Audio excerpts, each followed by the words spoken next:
رسول اکرم صلی الله علیه و سلم در حدیث مبارک می گفت الکذب یسود الوجه و النمیم عذاب القبر.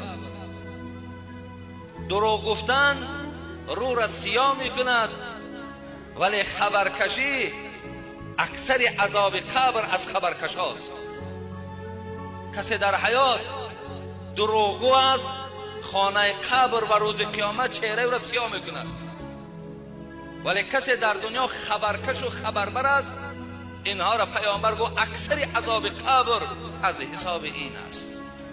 حتی رسول اکرم صلی الله علیه و سلم در حدیث مبارک میگو لا یدخل الجنت النمام، فی روایت قطات، داخل جنت نمی شود یا بوی جنت به مشامش نمی رسد آن کسی که در حیات خبرکش است، آن کسی که در حیات خبربر است. امروز بنده های خدا این رفتار رذیله را دارند.